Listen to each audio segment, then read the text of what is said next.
Hello everyone, my name is Ark and welcome back to another re-review. So, in today's re-review video, we're going to be taking a look at, once again, BROLY in his full power state. So this guy, same thing with Gogeta, he is the second reissue, and he came out again in 2022. So it has been 2 years since I reviewed this guy, so it seems pretty fitting to actually do so. Same as Gogeta.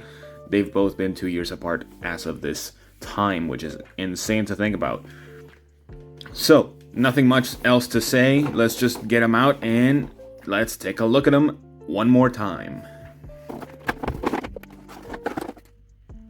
Alright, so here we have BROLY. Definitely one of the biggest SH Figuarts that I have currently.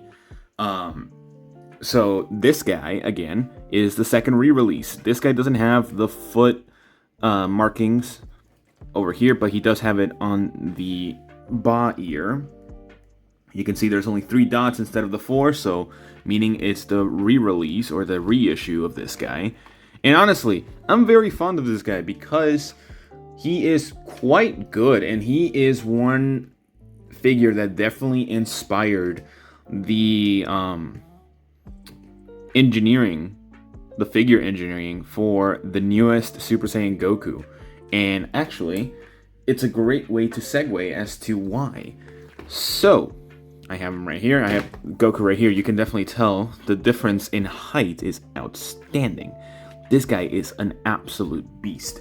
I'll put some comparison images to showcase how big he is compared to other figures, including big figures as well that I have in my collection. So, as we can see, these guys pretty much have the exact same proportions in terms of like the joints. This BROLY is a 3.0 figure because he does have the same leg articulation as the Super Saiyan Goku, where there is no longer any extra sleeves just to cover any gaps that are there and to fill in any gappage that you find. And another thing is the shoulders. The shoulders are like hinge shoulder jointed elbows, or shoulders, not elbows, I'm sorry. So they're literally the exact same. So it's a reason why this BROLY holds so well in terms of not only aesthetic but also posability, which we're gonna move into that in a minute. But just looking at him, he does have the marks and everything. I'm surprised that they were able to actually paint the marks or the scars that he has, especially throughout everywhere else, because not a lot of figures have that, especially if they're just battle damage. But this is mostly a character design thing, so of course they would. But he does have shading throughout the body, which is not commonly found in figures nowadays, which again sucks sometimes. But this figure originally was, I believe, $80. I'll put a picture somewhere putting the price just to show how much I originally paid for it on Big Bad Toy Store on the second reissue of this guy. But he does look absolutely beautiful. The green sort of satin finish hair, like it's not metallic, it's not glossy, it's very much satin. Just from the looks of it, it's beautiful. So, the ear is a soft plastic ear, which it's something that they kept doing at the time. Mine has some paint issues, which I had not noticed originally. But it's something that you're gonna have to work with because you can't take it off. It is just not advised to do so because it is connected to the actual figure. It's not a separate piece that you can just wiggle around like the Super Saiyan Goku waistbands.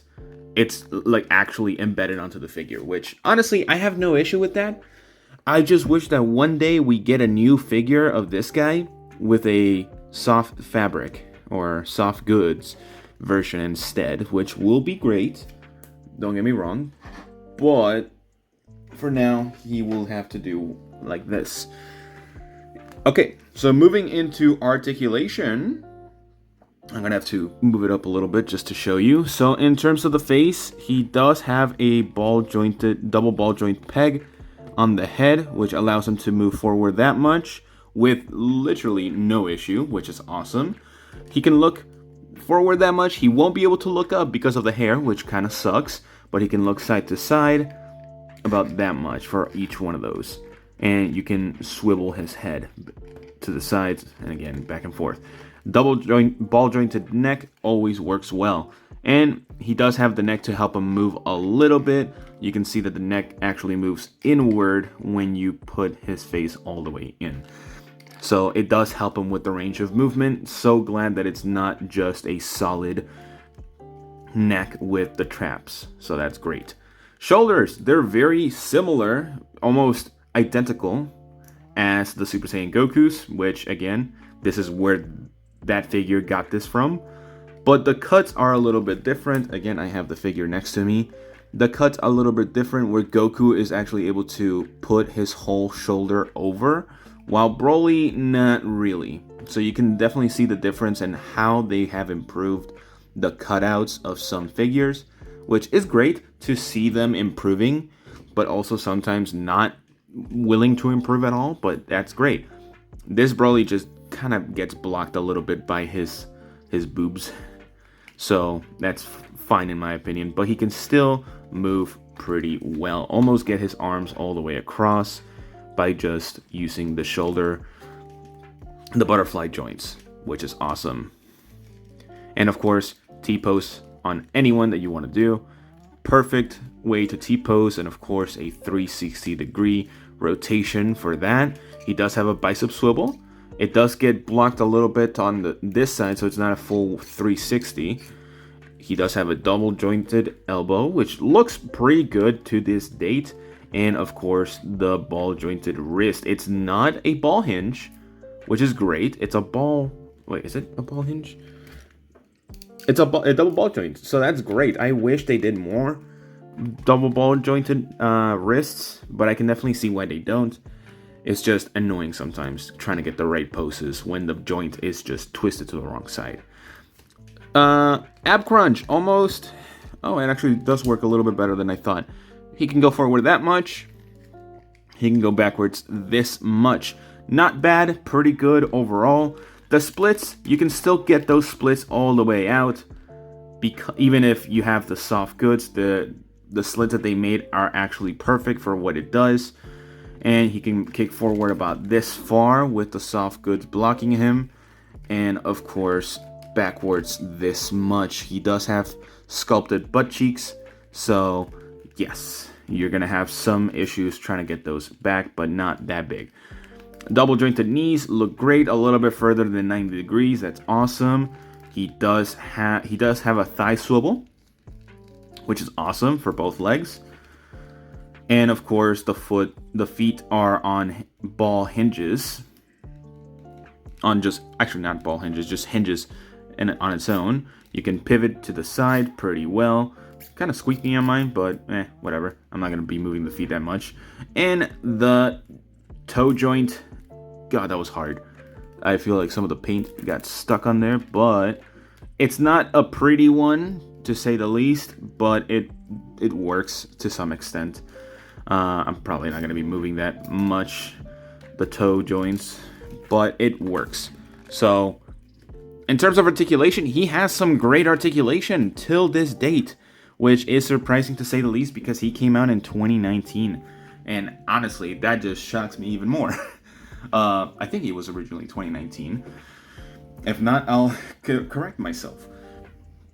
But while this figure does have a lot of range of movement, he doesn't have as many accessories. So let's take a look at those real quick.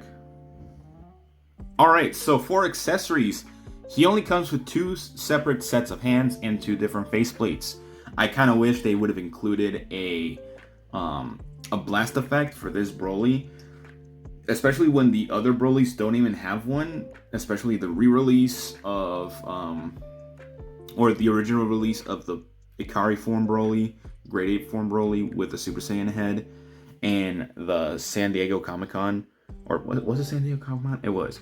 It was a San Diego Comic-Con BROLY back in 2021, so those don't have it, which is surprising, but this one doesn't as well. So they're keeping it true to not giving enough accessories. So again, he has 2 grasping hands, which is great, sort of grasping hands, and then 2 Ki Blast shooting hands. Basic, normal accessories for any SH Figuarts. He does have a shouting face, and the detail on the faces is immaculate, perfect, honestly. Still, some of the best faces to have till this date. A little bit weird, like he has earwax on the ears. I don't really like that too much, but you're not really gonna see it. Especially just grabbing BROLY here, you barely even see it. Like if you turn it, yes, you're gonna see it, but they're not gonna be visible to the naked eye if you have someone. Now, I think this is something I brought up in my previous or original review of this guy, and it's this faceplate. It's a grinning, sort of evil, devilish faceplate that, while yes, it works to an extent, there was never any like scene with this guy in the movie that showcased this nature of the character. This is a more fitting faceplate for the Dragon Ball Z BROLY, not the Dragon Ball Super BROLY. And while I can kind of understand why they did this, it's BROLY, like cynical, maniacal. BROLY is a very fan favorite character. I don't know how much I like this faceplate, realistically. It's okay. It's a fine faceplate. It has some great detail as well. It's kind of different because if you can see right here where the brow area is, you can see some of the detail lining going on here, but there's none here, which is kind of weird, but I have no issue with it. Is it a weird accessory in my opinion? Yes, I don't really see why they did that. I wish they would have included a more sort of confused faceplate to where he sort of regains consciousness once Gogeta fires the Kamehameha. So I just kind of wish they did that for this figure, but it's fine. I have no complaints. Besides that, he does like a little bit in terms of accessories. An energy ball accessory would have been perfect. Just a Ki Blast of any sort that's green. So that would have been beautiful to just include, especially for the price point. But it's a great figure.